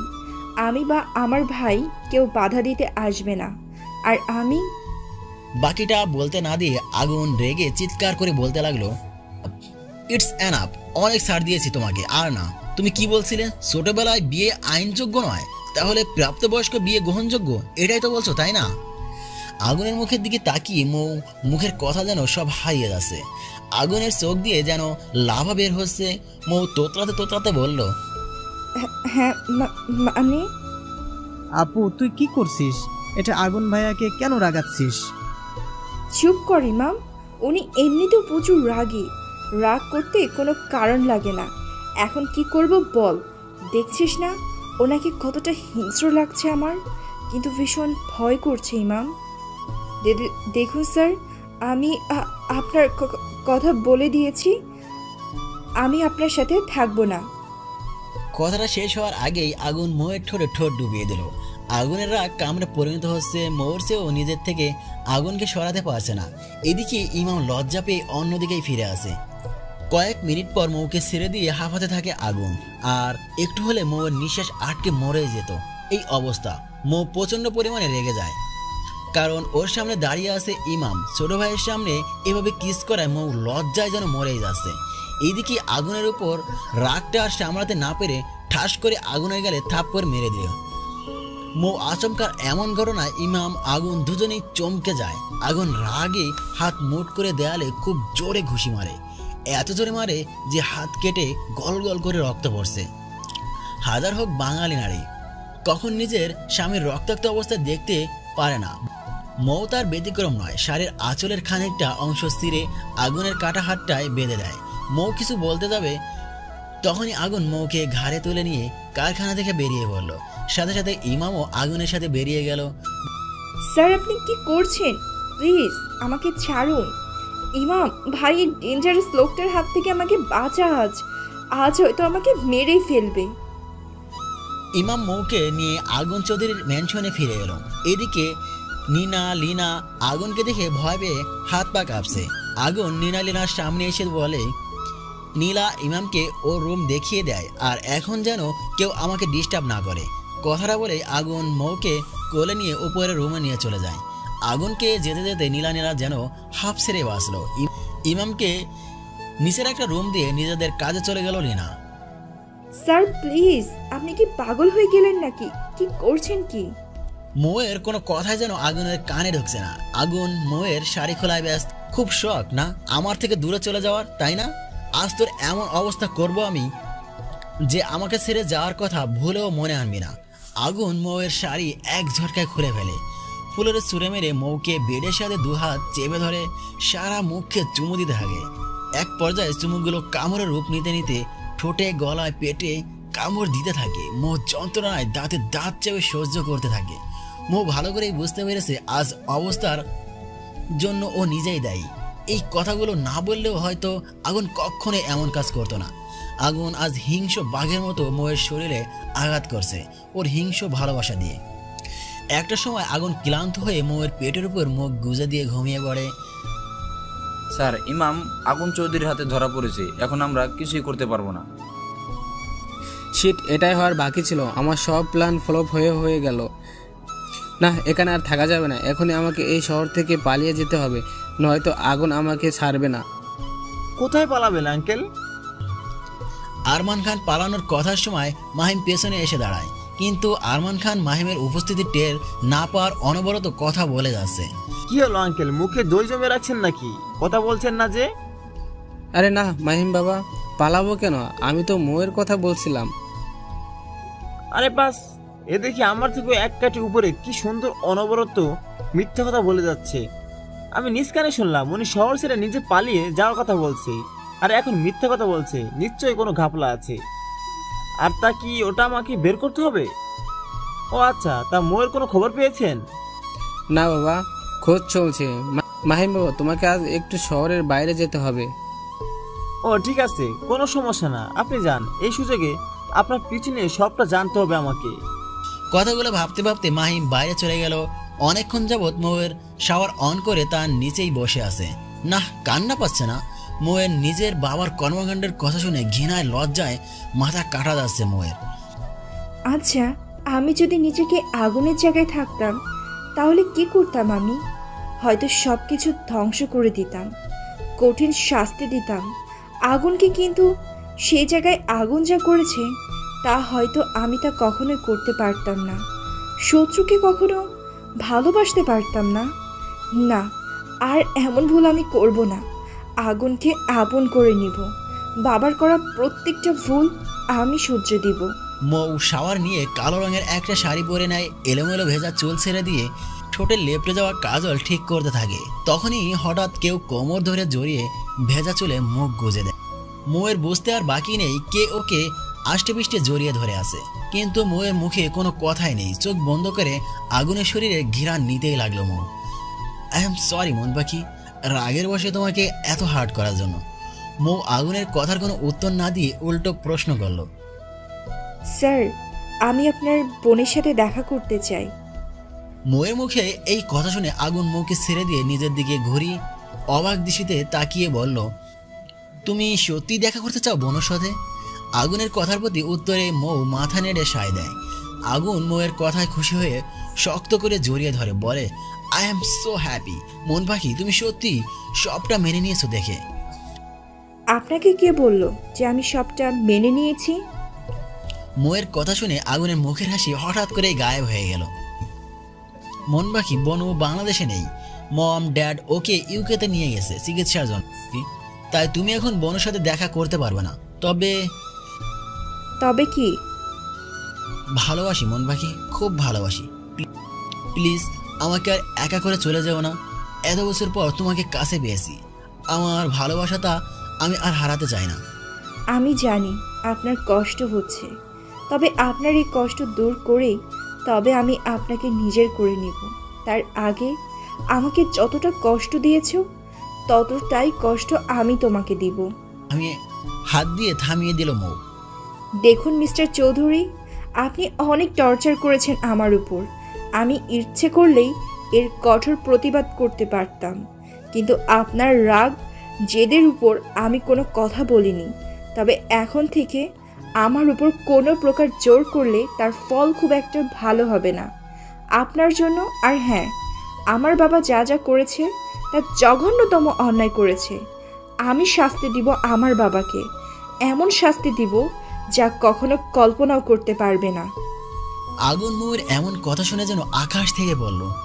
যে মেয়ে সাত চরেরা কাটে না সে মেয়ে আগুন চৌধুরীর সামনে দাঁড়িয়ে এতগুলো কথা বলল। বিষয়টা হজম করতে আগুনের বেশ কিছু সময় লাগলো। আপনি কি এইভাবে দাঁড়িয়ে থাকবেন? না মানে সকালবেলা জাস্ট এক গ্লাস দুধ খেয়েছিলাম আর এখন পর্যন্ত কিছু খাইনি। মৌয়ের কথায় টনক নড়ল আগুনের। হ্যাঁ, আমি ফ্রেশ হয়ে আসছি, তারপর একসাথেই যাব। আগুন ওয়াশরুমে ঢুকতেই মৌ আগুনের ফোনটা নিয়ে ব্যালকনিতে চলে যায়। হ্যালো, আসসালামু আলাইকুম আঙ্কেল। জি আঙ্কেল, আপনার একটা হেল্প চাই। জি আচ্ছা। কলটা ডিসকানেক্ট করতেই পেছনে তাকিয়ে দেখে আগুন এখনো ওয়াশরুম থেকে বের হয়নি। মৌ ফোনটা জায়গা মতো রেখে রুমটা পরিষ্কার করে নিচে চলে গেল। ম্যাম, আপনি নিচে কিছু প্রয়োজন হলে আমাকে ডাকতে পারতেন। কোনো ব্যাপার না নীলা, তুমি আমাকে ম্যাম বলবে না, ভাবি বলে ডাকবে, ওকে? কিন্তু ম্যাম, আমি আপনাকে কি করে ভাবি ডাকবো? আপনি তো আমার মালিক। ছি নীলা, মালিক কি বলছো?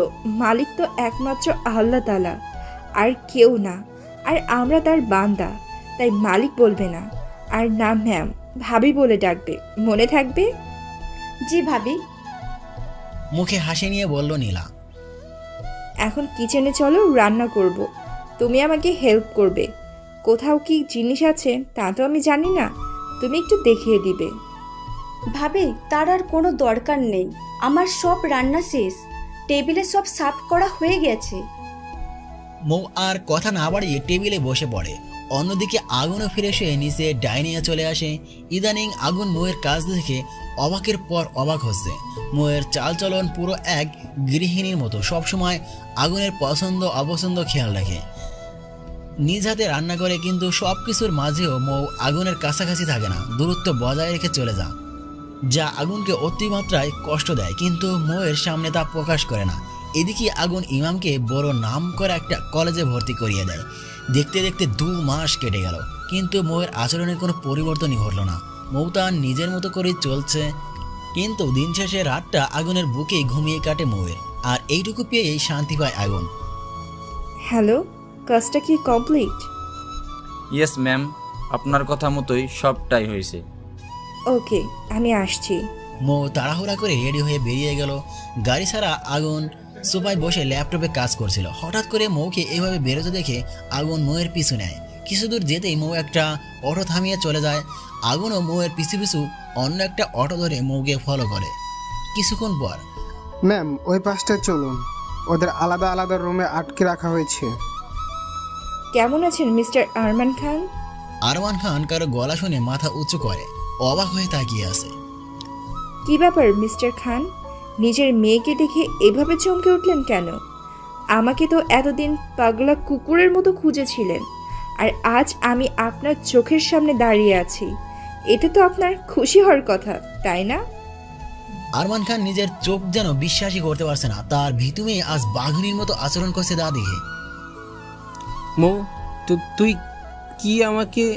তা দেখে বাকিটা বলতে না দিয়ে হাতের ইশারায় থামিয়ে দিয়ে মৌ বলল, উফ মিস্টার খান, এতক্ষণে বুঝতে পারলেন না আমি আপনাকে কিডন্যাপ করেছি? ও, শুধু আপনাকে না, সাথে আপনার বন্ধুর ছেলে মাহিম, ও আমার কাছে বন্দি। কেন মৌ, আমাদের কেন আটকে রেখেছিস বল? আমি তোর বাবা হই, তুই আমার সাথে এমন আচরণ করতে পারিস না।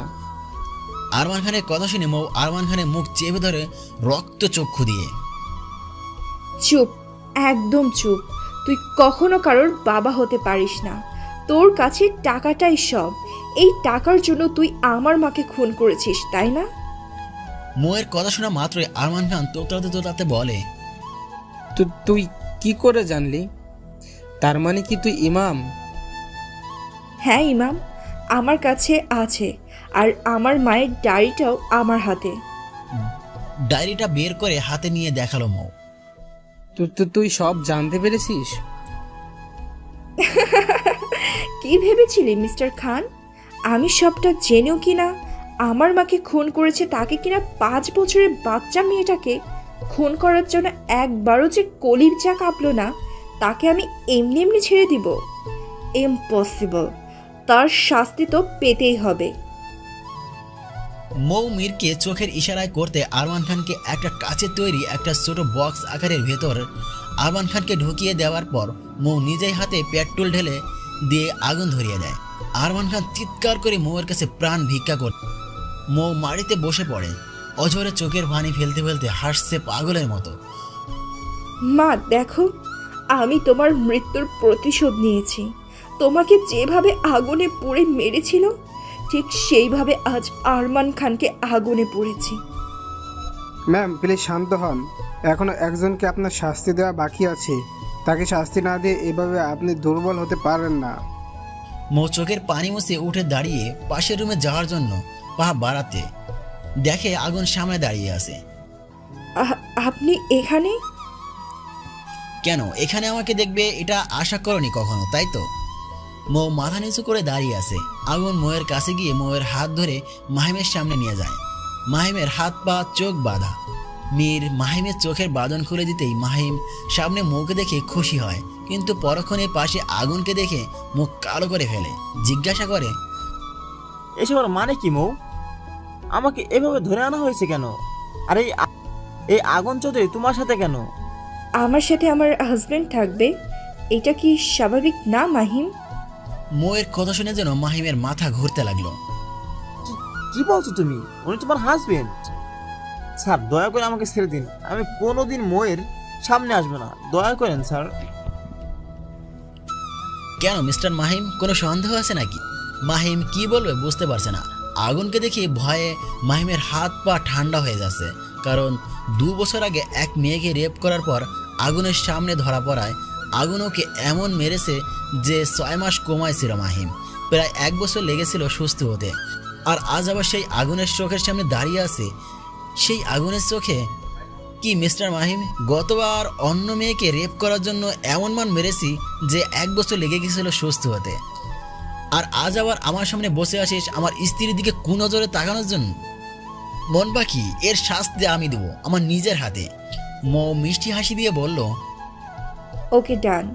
রাত অনেকটা হলো, আমি বাড়ি ফিরছি, আপনি কাজ শেষ করে আসুন। মৌ কথা না বাড়িয়ে বাড়ি ফিরে এলো। এদিকে আগুন হিংস্র বাঘের মতো ধারালো ছুরি দিয়ে মাহিমকে একের পর এক আঘাত করতেই লাগলো। আগুনের পুরো শরীরে মাহিমের রক্ত মেখে আছে। আগুনকে দেখে কেউ বলবে যে এইমাত্র আগুন রক্ত দিয়ে গোসল করে উঠল। স্যার, মাহিম শেষ, ও আর বেঁচে নেই, আপনি প্লিজ শান্ত হন। আগুন মীরের কথা শুনে কিছুটা শান্ত হয়ে যায়।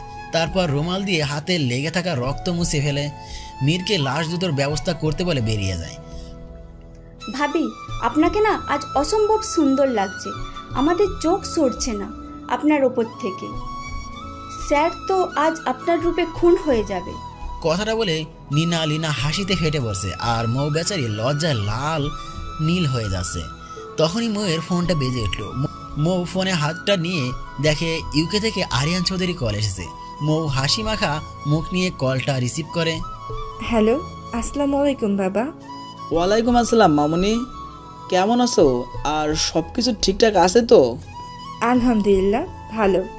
বাবা, আম্মু আর ইমু কেমন আছে?